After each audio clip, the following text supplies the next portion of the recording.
Hi, welcome back to Wild Speculations. I'm Daniel. I'm Scott.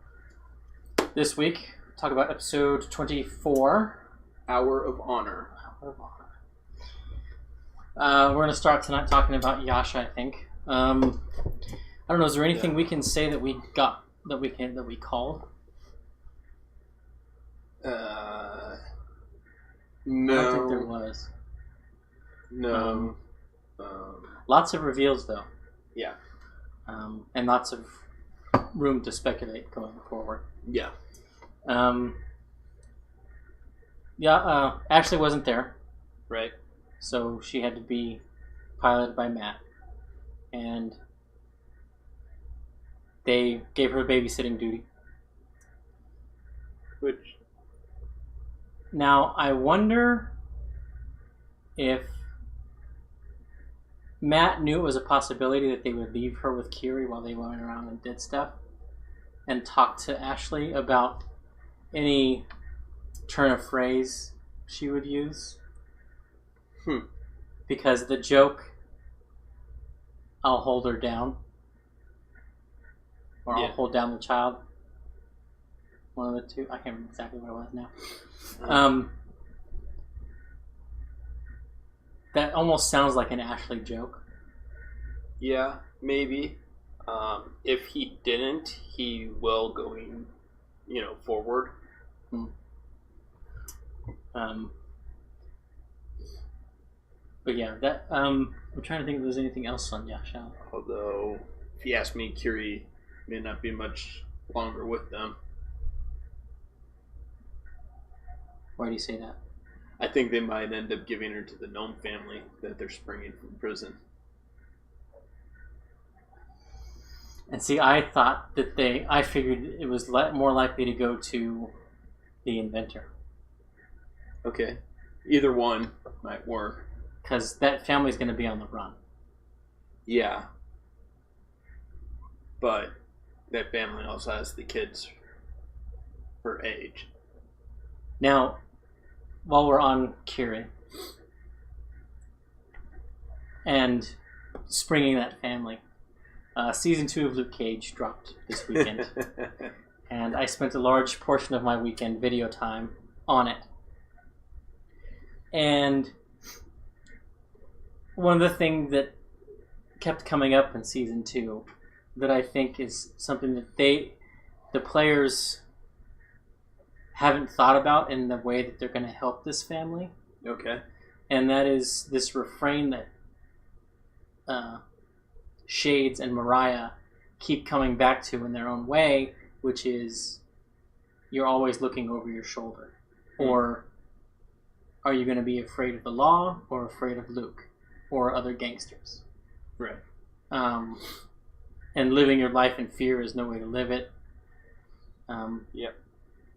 It's a very Macbeth story. This spoilers, without giving anything specific away. But I was thinking about that as I started my rewatch. That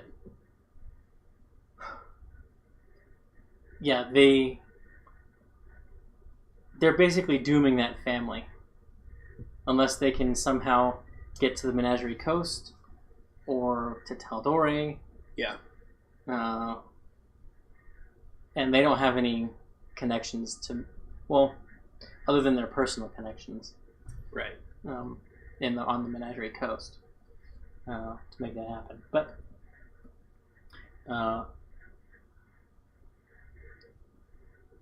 don't know. I kind of was like, well, the two thoughts I had when they left Kiri with the kids was, one, are they going to end up doing that permanently? And two, if one of the younger ones falls asleep, are they going to freak out when Kiri thinks it's a corpse and start stabbing it with a dagger? I got a very Goonies or Don't Tell Mom the Babysitter's Dead vibe from the group of them. Yeah. Just because the older kids are in charge, kind of a thing. Molly? Sure. Molly Mock, in his element, as Ford postulated.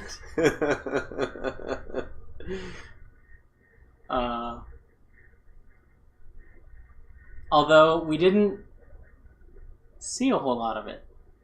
Yeah. Like he in the beginning he was very sort of haha, but after they left, like when they got out into the city, he sort of took a back seat. Yeah. To what they wanted to do. I don't know, I mean, I like in the bar how, oh, Molly's in his element. I'm worried, maybe I made the wrong roommate choice, and then it got flipped on him. Yeah. And I think that may have had something to do with it, where he's just like, okay, I'm going to sit back.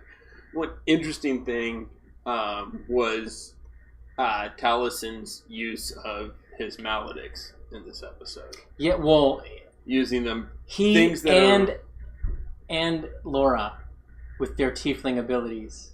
Yeah.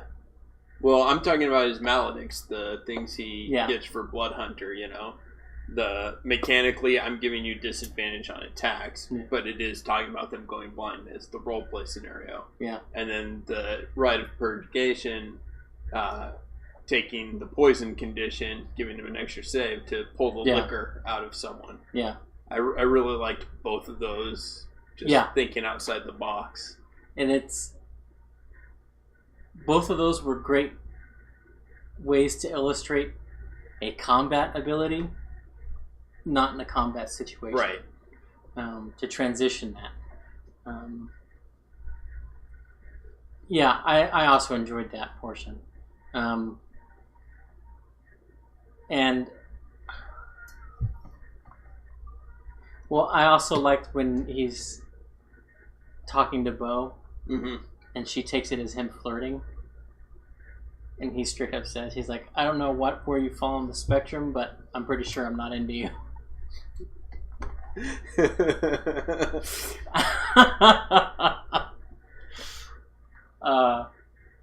That made me laugh. Yeah. Let's see, we also had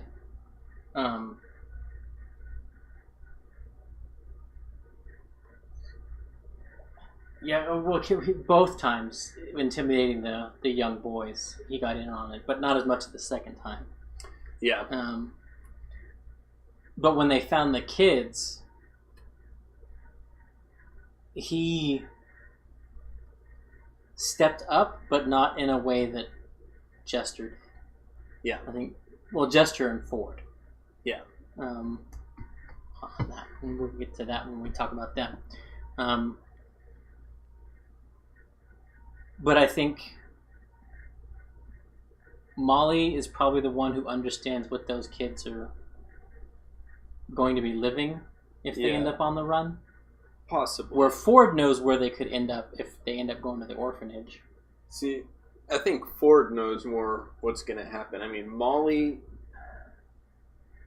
he has a lot of worldly wisdom and worldly advice for someone whose memories only go back 2 years. Yeah.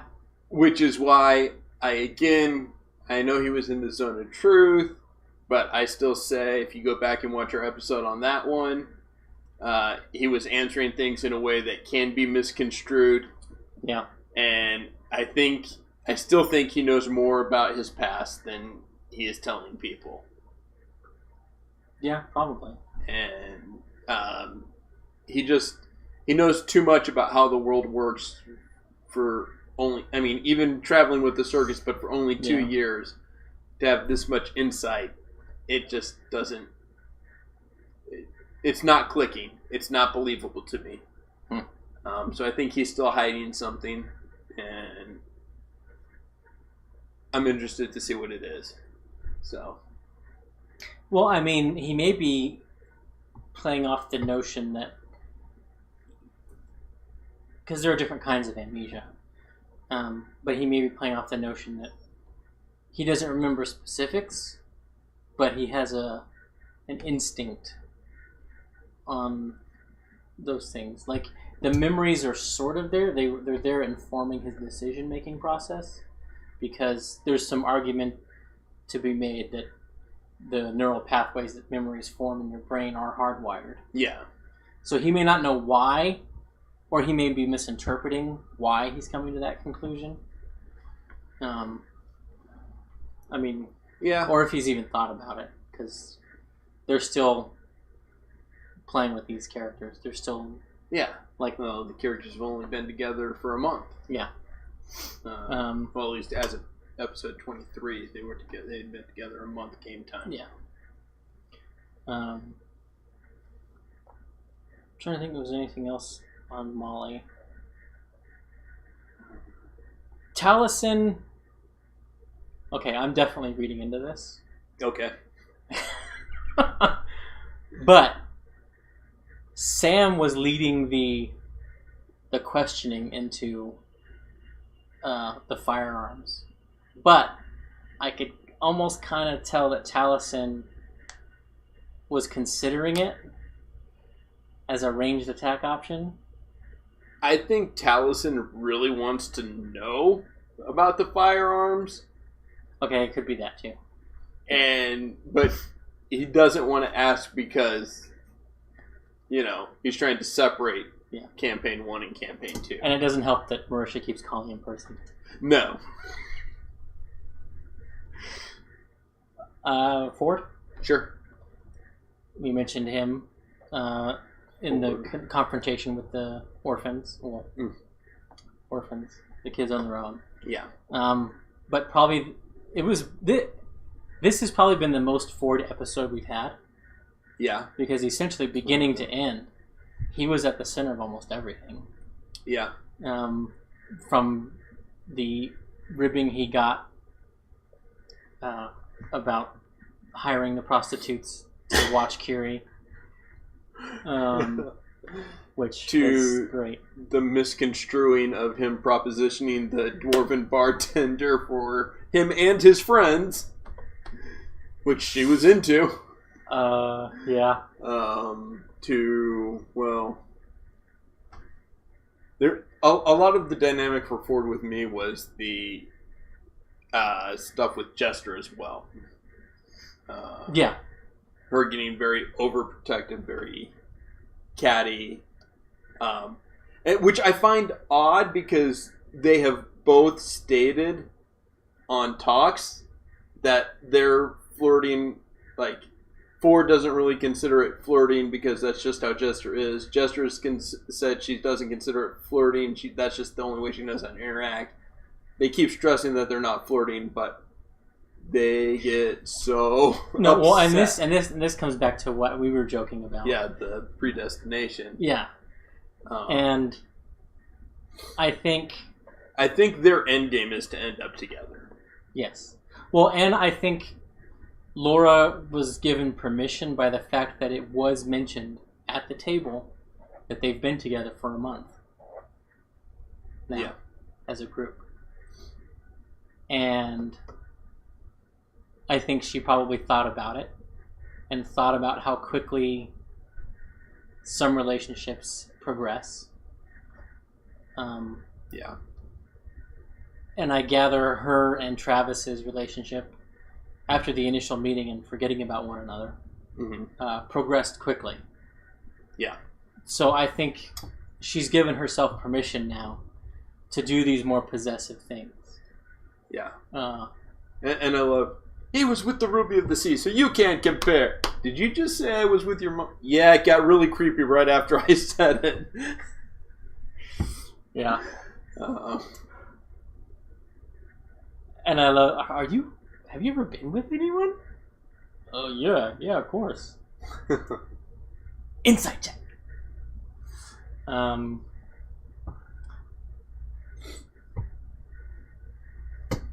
Yeah, I know Matt tried to put a damper on that right away, but I don't think that's going away.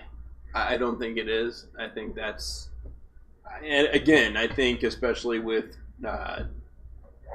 bunions and flagons, the grog one shot that Travis did with that cameo, I think like since that time they're, well, Yeah, well, I mean, insight check is much more pointed and it's only 3 syllables as opposed to, do I believe him? Yeah. Which is a little harder to get out. And as an interrupt, insight check is easier to happen. Right. At least that's when it's happened at our table. That's my interpretation of it. Yeah, and I've used insight check a couple of times, but I try to come about it, and I mean, you can vouch for this. You're my DM most of the time. Is I tell you why I want to make the insight check. This is what I'm thinking. Yeah. You know. Yeah. Because that's what I think. I want to make sure that it's good for my character to play on that, and I'm not using, because I think I do a decent job of not using player knowledge for my characters, but I do, but I don't want to, because I've been playing for a long time. You've been playing for a long time. Sometimes it's hard to not just be like, well, and you're not even consciously using player knowledge. It's subconscious because I've been playing the game for over 30 years. Yeah. There's just some things that come naturally to you at that point, Yeah. I think 30 years makes you an expert professionally. If you're doing, if you're in a profession for 30 years, you're considered an expert in the field. Yeah. Not that I've been playing D&D professionally, but so I'll word it that way. And then say, can I make an insight check? Yeah. And you're like, go ahead. And then whether I succeed or fail determines how I progress with that information. Well, and a tip to DMs. If the player does do that, where they're asking, is it X, Y, or Z? And they roll, good or bad, you can lead them in a direction or not. Yeah. Rather than, are they just telling the truth or not? Yeah, it doesn't have to be I like it because it does more than just, are they telling the truth? It does more like, okay, give me the secrets because I just learned it because I got a good roll. It's like, how do you want to progress the story with this new knowledge and where I'm coming from? Or so say you're in an interaction, PC or an NPC, and you're talking, information is being exchanged, there's maybe an attempt to manipulate, you can just straight up ask to try to discern their motive for lying to you. You're on the assumption that they're lying, and no matter what the GM tells you that they're telling the truth, you're not going to believe it. You just want to know why they're lying. Right. And part of that is that, if I say, hey, I think this is what's going on, can I make an insight check? You're like, no, that's not what's going on. I'm still choosing not to believe that person. Yeah.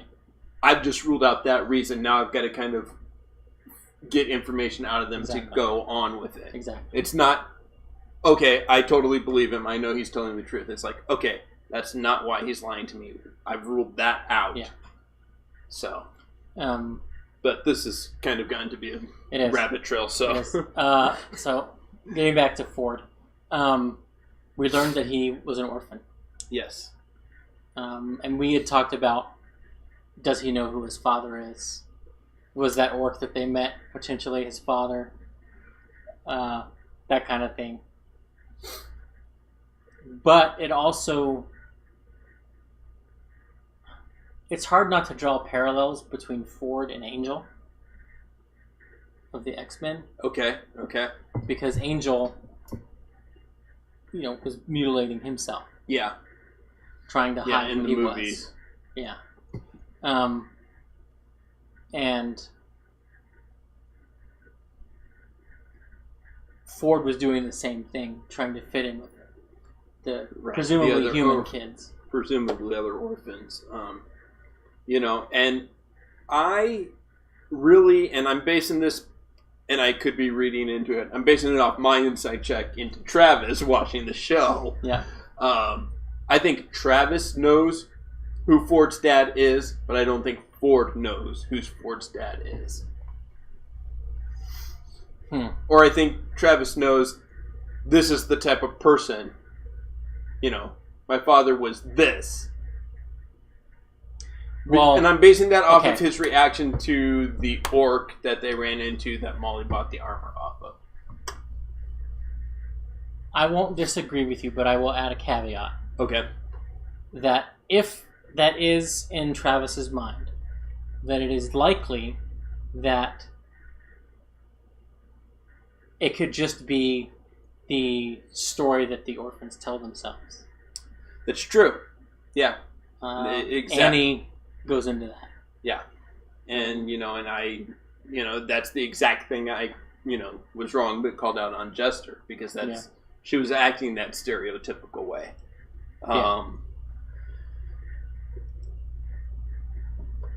More fuel for you with Ford being the moral compass. This is the first time they've taken a job. Sans money. Sans money, sans any kind of payment. Yeah. I mean, they were willing to go destroy the clockwork or return it to the tinker or the warden for the crossbow. But they're going to help these kids just to help these kids. So, Travis has stated that Ford's alignment is lawful good. He has. Which... I think he's in for an alignment change. I think he is too. I think it's been coming. Yeah. And when he first announced that, right after that we talked about it, and we know that I disagree with, because of some of the things he's done, I don't think were lawful good in nature. Right. Which doesn't mean if you're lawful good, everything you do has to be lawful good. Right. But just my interpretation of how he presented himself was not... I assumed he was neutral good, not lawful good. Not a huge alignment shift between the two. No. But if he is lawful good, it's been coming. It's been coming since he said, I don't care if we kill him or not, but it's not going to be me. You guys decide, I'm walking away. Yeah. That to me is something that a lawful good, that's very anti-lawful good. Yeah, lawful.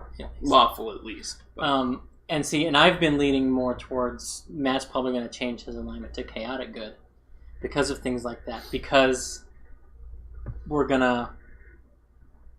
that he's working with the gentleman, and the fact that he is like, well, we're going to break the law and break these people out. Right. And, and I'm all for the change to chaotic, whether he's neutral good or lawful good. Yeah. I'm just saying my opinion of where he was initially was neutral good. Yeah. I didn't pick any of them as lawful. Except for Caleb. I was going to just say, except for maybe Caleb. I think Caleb neutral.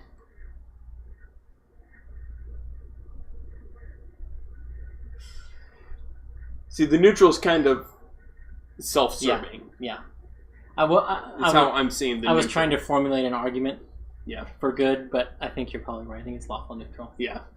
And Bo, I think, is probably chaotic neutral. Yeah. Molly's definitely chaotic good, I think. Yeah, I would agree. Although I don't think he's said. I don't think he has either, but I think he is. But yeah. Anyway.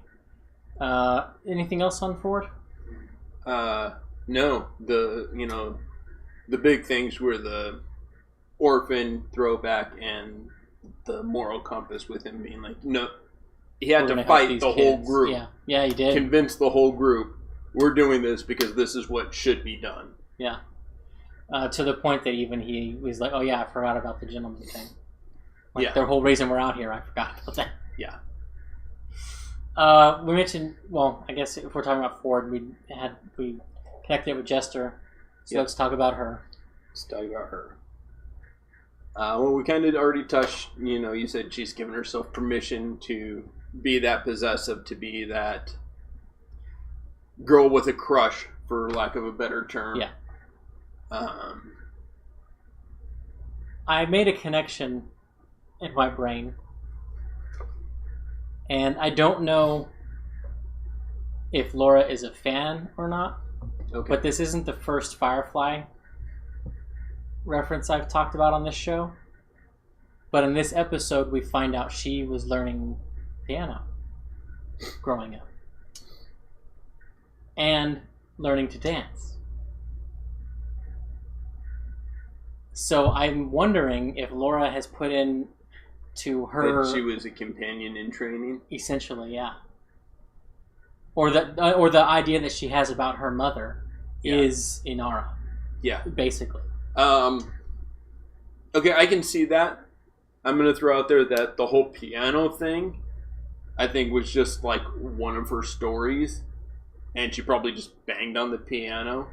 She knows enough to belt out a Rusty tune, but like... And maybe it was just the check, but... Here's where I disagree with you. She's like, oh, I'm great at this. Oh, I'm great at that. And it was just another Matt thing. knows her background. That's true. He made her roll a performance check. She did really badly. Yes. Caleb casts haste on her. Mm-hmm. And she says, I'm going to play the entertainer. Matt doesn't call for a second check. He doesn't do anything like that. True. So I think she knows how to play the piano. Okay. I can see that, my initial thought was just, another Jester story, I'm not sure where she got the proficiency. Because if she is a folk hero, I don't think musical instrument is on that list. I don't think it is. And I don't think clerics...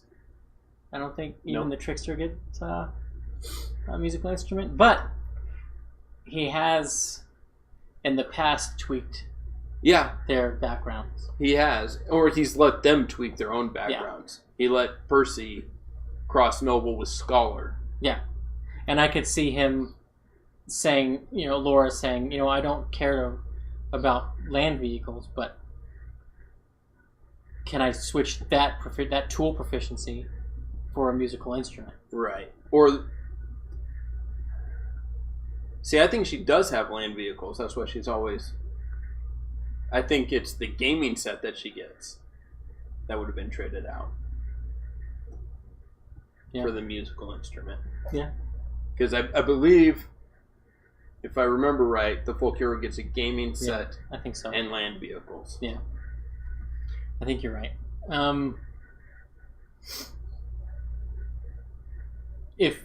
She was playing cards at the beginning too, so... She was cheating at cards. That's true. And not... Well, the very first thing she did was try to teach Nott a game of cards. One of the very first things she did. So...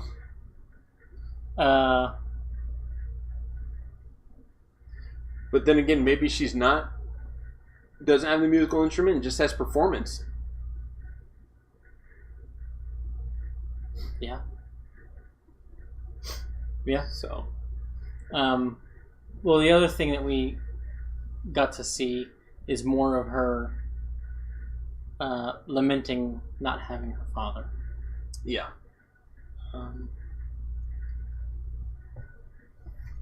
And I think her nesting, I guess, no pun intended, with Kiri is a part of that. Okay. And I think, like, she's asking, is he a good dad? To the little girl selling the flowers. Yeah. And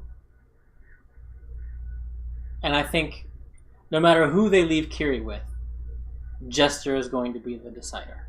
Yeah. Yeah. She's kind of been...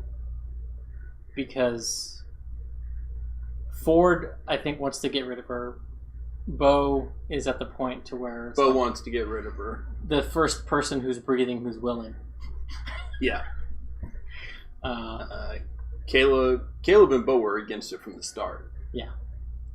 Not, especially now that Kiri's blabbed some of the things. Well, I think, yeah. She cares for Kiri, but yeah, there's a security risk. Yeah. I'm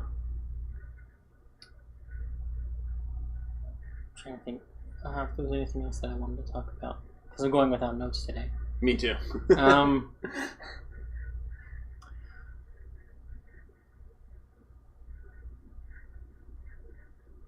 I don't think there was. She tried to assume that it was the traveler that the parents were in jail for. Yeah.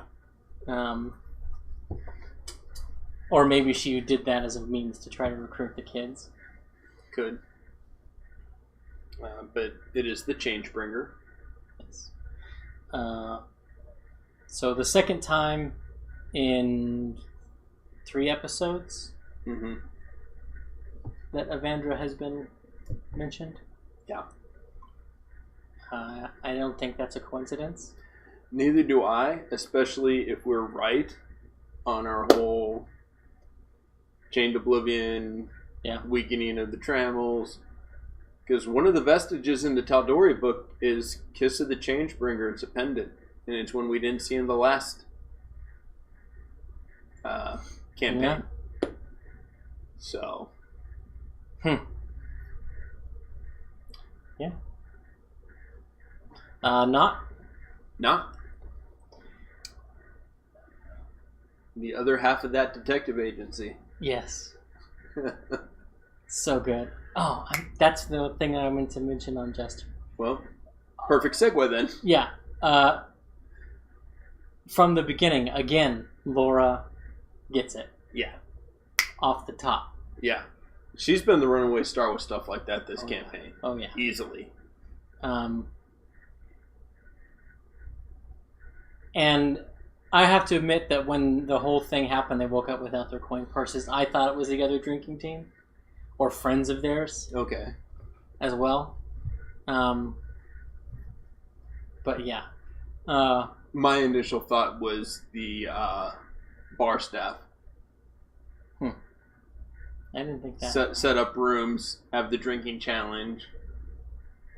Oh. That was my first thought. Side business. If they're evil types, for sure. But I didn't get that read on them. Yeah, I mean, I didn't get that read on them, but then as soon as I was and if you do that, you're not going to get repeat customers? That's assuming you get caught. That's true. And if they're not doing it to locals, just out of towners. Yeah. So. Yeah.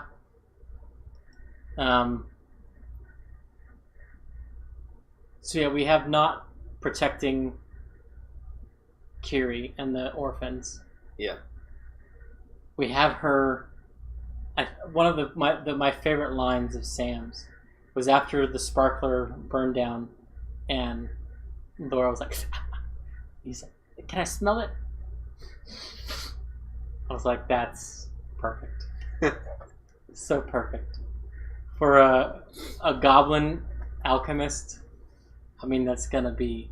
Yeah. And she tasted the sewer water that one time. So I think we're gonna see more of that. Oh yeah. I think that's gonna be a thing. And I think not in the next episode. One of the things she's going to do is try to figure out how black powder is made. Yeah. Whether or not she gets a gun or not. Yeah, but she's she definitely wants gonna desperately look into black powder, if nothing else, for the firework destruction that Bo was like, "Hey, we could do this." Yeah, well, and explosives. I can see her just like, crossbow, chuck a bomb, crossbow. Yeah. Especially because Matt's the kind of DM that if Sam says, "I can make this alchemist fire," it does, 2d6? I think so. Damage. Can I just make a grenade? Yeah. Does 2d6? Because that's what Matt made the TNT do. Yeah. To the thing. So it's in that vein that Sam could just be like, instead of alchemist fire and acid, he just starts making grenades. Grenades or even just dynamite. Yeah.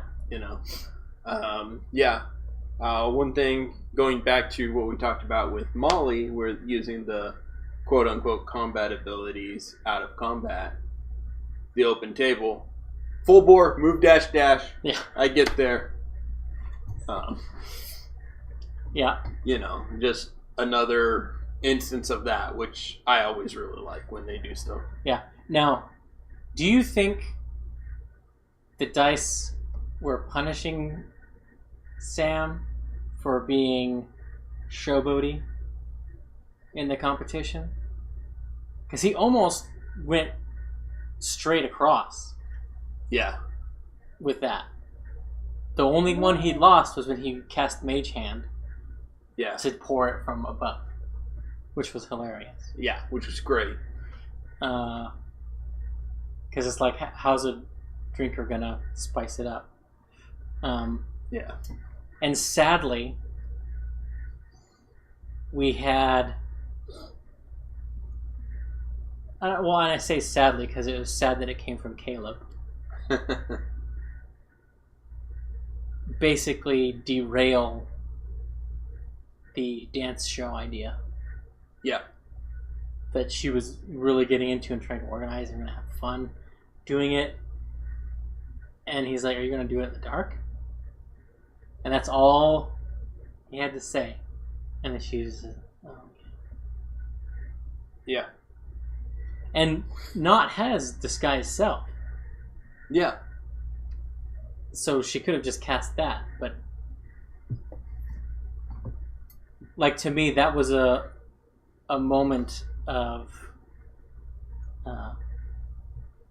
how prejudice programs you. Yeah. Into doing or not doing things. Yeah, and that's, and speaking of the prejudice, we saw that when they went out looking for fireworks. Yeah. Fireworks. She and Bo get to the shop and he sees through the disguise and quickly closes up. Nope, not doing anything for you guys. Yeah. And which led to the whole discussion with Bo, where Not was, oh, well, what kind? Keep pressuring her, and we get some Bo backstory, which we'll get into that when we hit Bo. But yeah, so that was, I thought, that kind of ended up being a segue to Bo's backstory. Yeah. But we're seeing that kind of thing. We've seen a couple of times where, at the carnival, the harvest, we saw one of them kind of start looking, and Caleb had to distract it. We saw Otto start to realize it, but failed his con check and passed out. Yeah. We're starting to see more people, and Matt said as you get further north, you're going to see a lot more of the... Yeah. And we are seeing it. Yeah. And so I think that is going to be a story, and that's going to have to come into play. Yeah. Well, I think, especially for Not's story and what she wants from Caleb, that pressure has to get ratcheted up. Yeah.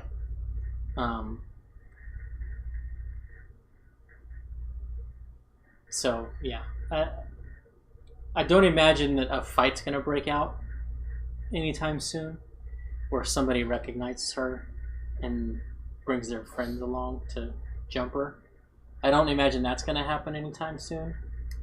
But I think the window on that being a threat to Not is closing. Yeah. It's definitely going to be becoming more and more of a threat. It's going to more and more potential, especially if she keeps going out with just one other person. Yeah. If she sticks with the whole group, or 2 or 3 of them, not so much. Yeah. But if it's just her and Bo, Bo's a badass fighter, but Bo's just a chick with a staff. Yeah. That's how the people are going to see her. Yeah. Especially since she hides the cobalt soul colors. Yeah. Exactly. Caleb's just a dirty bum. Yeah. So, yeah, I think that confrontation, especially if they go to the Capitol. Oh, if they go to the Capitol, we'll see it, instead of a slow incline, we'll see it spike. Yeah. So. Yeah. Well, we mentioned Bo, so let's go on to her. We got more of her daddy issues. Yes. Come out.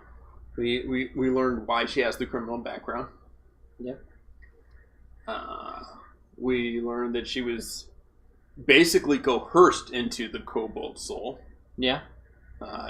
Drug away was the terminology. Yeah. Literally drug away into the cobalt soul. Again with the dad issues. We've got Jester not knowing her dad. Ford in the orphanage. We've got Caleb and his parents, which kind of self-inflicted parental issues, but still parental issues. Yeah. And we've got he could have been a good dad, but he chose to be a shitty dad and a good businessman. Yeah.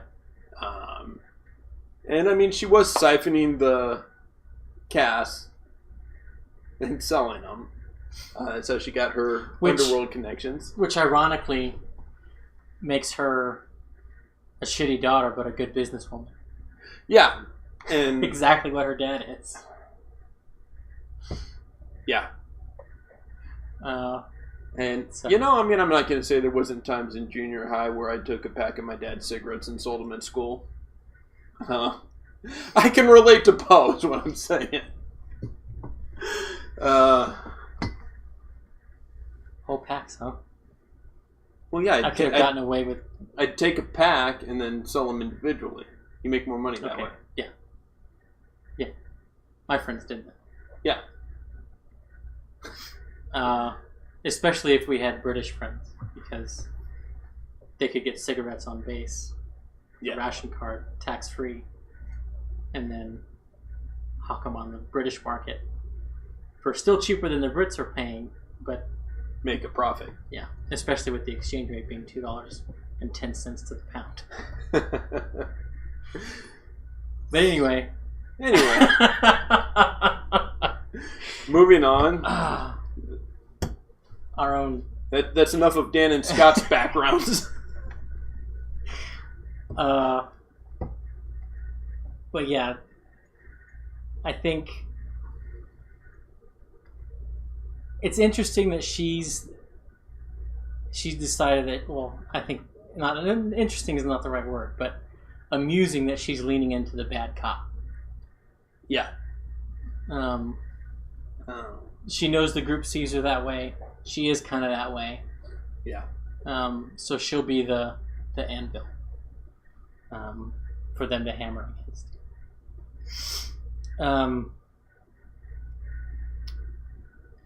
And of course she's doing her cock blocking again.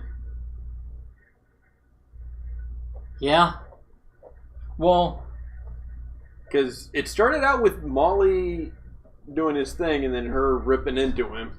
Hey, if you could quit incessantly flirting, I need a drink. Yeah.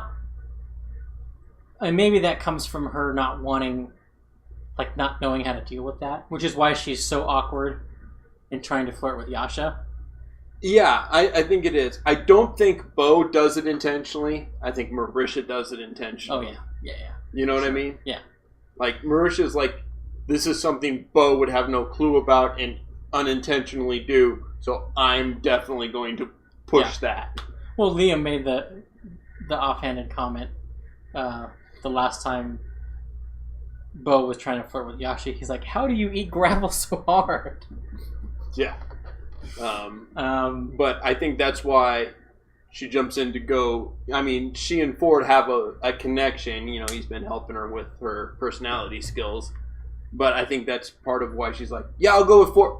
Oh, sorry, Jester. I think that's part of that. I think that's intentional. And I don't know if I would say what she was doing with Ford was necessarily cock blocking, so much as her own ham-fisted attempt to save him. Because she could tell he was uncomfortable, so she was trying to give him an out. It's just every out she was giving him was more embarrassing than just saying no thank you. Isn't that usually how it ends up, though?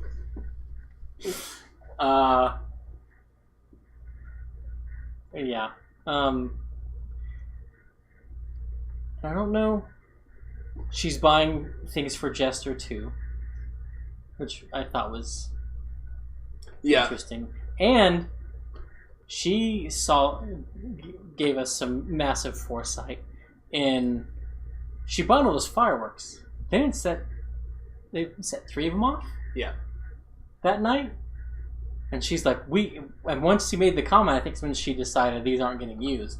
But she's like, we can use these as distractions. Mm-hmm. And they do. And then they used 3, and then they said, we need more. Yeah.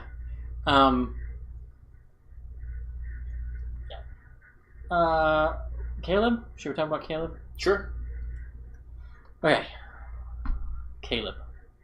Mr. Widowgast.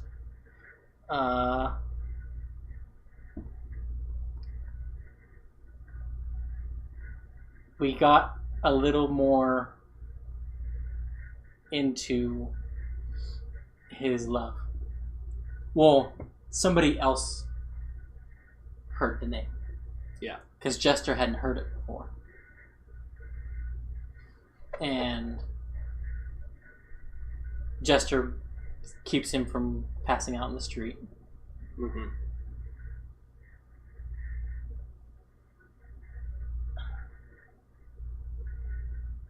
I really do think it's going to come down to Caleb having to kill her.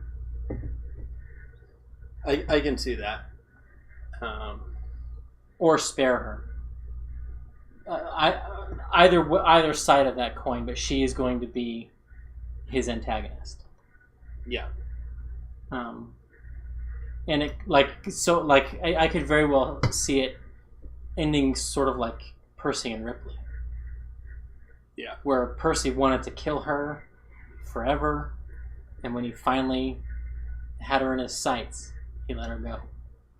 Because forgiveness was the only way to get out from under her. See, and I think this is going to be a flip on that.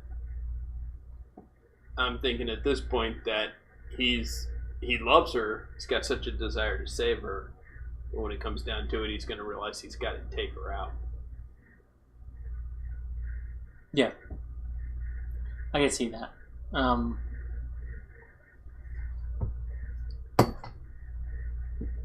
Yeah, because I think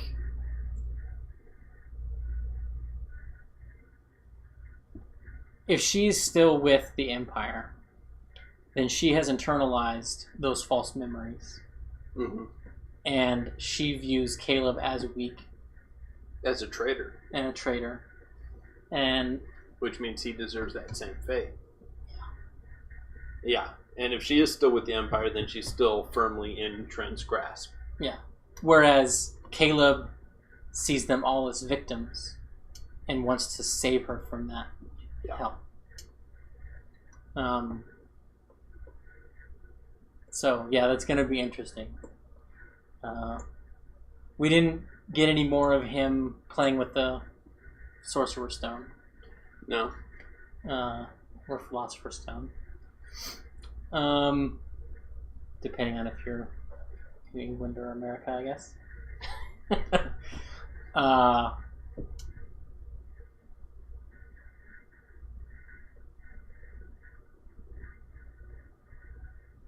It's interesting to see how they use their spells when they don't think they're going to have combat. Yeah. Him casting haste. Yeah. And him presumably using alarm ritually. Yeah. Rather than, I think it only takes a minute if you just spend the yeah. Just cast it. It takes only a minute.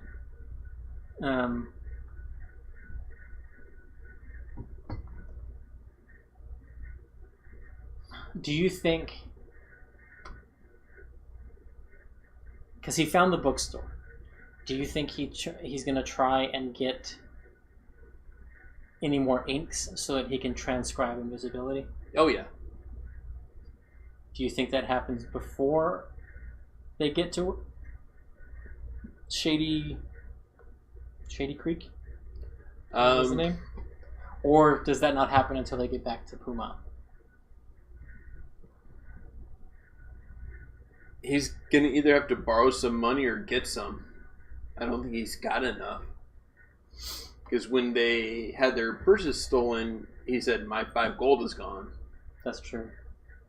Well, Nod will pay for it. Yeah. I'm sure, but I mean, to get it done beforehand, he's got to get money from someone else, whether it be Nod or Ford or Bo.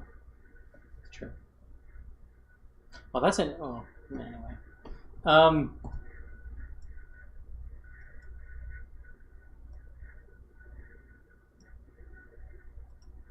So, I got us on a rotating for the images because I want to talk about the session and the story. Yeah.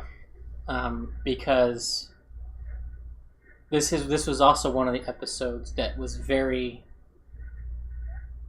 was an arc, and it's one of those episodes that leads evidence to this is all written conspiracy, because Matt, being a good GM, when they decided they were going to go to Hopperduke, I think he started planning. Yeah. What he was going to have them do. I think he started thinking about Hopperduke more the second he gave them the map. Because they were enamored with it. They were enamored with the name Hopperduke. So he knew it was coming at that point. Yeah. Now, we speculated that the gnome girl that was showing them around may have been a plant or as part of a gentleman's organization, or something like that, before we saw any roleplay. Yeah.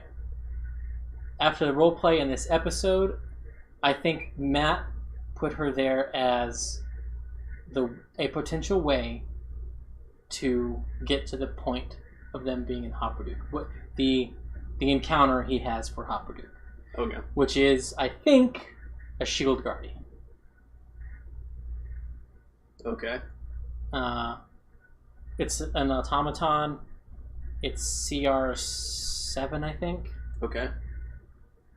Which, for a large party of level 5s, that's going to be where you want to be at. Right. And it's powerful enough that the common soldiery is going to get their ass kicked if they go up against it, so they just seal it away. It makes sense. Yeah. I tried to... I don't have Mordenkainen's. You do, but I don't. Do.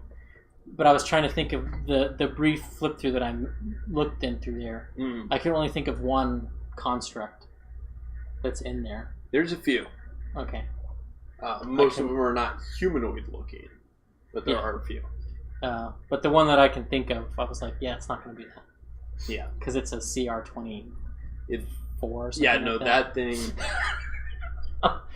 that's the one that just doesn't even roll. It just hits you. Yeah. Yeah.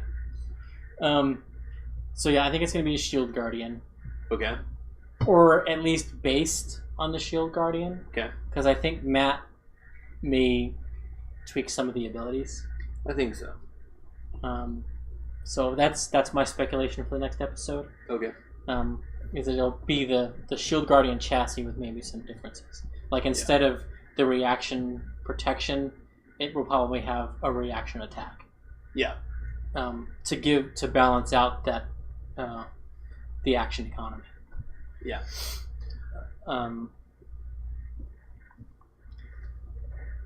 But Matt had that girl whose father had a magic item that he had a card for. Yeah. And is the key to getting into the thing. So either way, they were going to be talking to him. Yeah. Whether they went with her to meet her dad, or their stuff gets stolen, they find the kids, they learn about the prison. Mm-hmm. And now we're going to case the prison, and while they're casing the prison, they find out about this automata. Yeah. Oh, that's our way in. How do we do that? And then they go talk. So Matt created several means by which they could get to that automaton. Yeah. Which I thought was great. Yeah. And because last episode, in the back of my mind, I was wondering, how much of her interaction with them was improvised. Mm-hmm. But now I don't think any of it was. Yeah, I don't think so either. One thing I'm going to say about story, I think that after all this role play with Lasagna, as Ford called her, Lasagna, with her dad, with the orphans, their parents being in jail for, worshiping the wrong god, which is Jester puts you should be able to talk to any god you want to. Yep. The teasing of Rissa by the ones, all these different things. I really think that part of Hupperduke's purpose, or the Hupperduke Arc's purpose, is to more emphasize that the gentlemen maybe were not working for the right person. They're doing all these things. They're starting to do things altruistically. They're starting to find reasons for that. They're starting to see the law. I can see that. They're going to see the good and bad of both sides more. I think it's going to be that split to become free agents. It's going to be a portion of that. Yeah, see, and I think the negative side of the gentleman is going to be when they get to Shady Creek and get back. Yeah, definitely. That's going to be the culmination of it. But this is the crescendo up to the apex and the climax of that. What if the gentleman has something to do with the children disappearing? It could be the players, and we have been assuming that it's the Jorhassians. But if you're taking slaves, children are easier to control and train. Yeah. And I've been on board with him being a slaver since Well, you're the one who pointed it out to me. Because I hadn't thought about that. But this is what he trades in. This is, and it's why I think Ford's pirate ship probably did slave smuggling. Yeah. And I do think... because of how he reacted when his business was people. I thought you'd say that. The players haven't talked about it at the table. Right. But I think they have talked about it in their chat thread. Okay. Especially Laura's behavior the last 2 episodes. Being the one to press to do the right thing, the good thing. Mm-hmm. To stand up for free worship. I mean, she's sort of been thumbing her nose at the authorities for a long time, but that expression has been more about her connection to the mischievous trickery traveler. Whereas the stances she's taken the last 2 episodes has been more principled and no, people need to be able to worship who they want. Yeah. So it's the next episode will be interesting. Yeah. So I think we're gonna have not getting guns or gunpowder. Yes. Shield Guardian in the prison. Okay, I'm totally on board with that.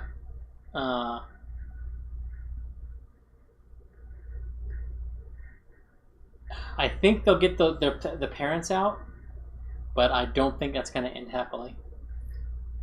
Yeah, I agree with all of that. I also think, and you brought it up earlier, because I really didn't think about it. It wasn't really on my radar, but I think we'll see Caleb scribe invisibility. I think this next episode? In the next 1 or 2. I can see him, especially as they're planning the prison thing. Well, hey, if I can borrow the money to get this transcribed, we can use invisibility. Oh, yeah. Yeah. So I think that's going to be a thing. And I still think we're going to see Kiri depart by the end of this, not necessarily episode, but this little Hupperduke arc. Just this prison break. To to Shady. She'll either go with the kids and their parents on the run, or she'll stay with the Tinkertops. Okay. Yeah. I don't think she's going to continue on from this point. I think we'll see her again later. Yeah, I think so. In the campaign. Yeah. They put too much investment into her and into her development, both players and Matt. Yeah. To not have her be recurring in some form. Yeah. But with that, we're out of time, everybody. We'll see you next week. Bye, guys. And we're gonna go watch Talks.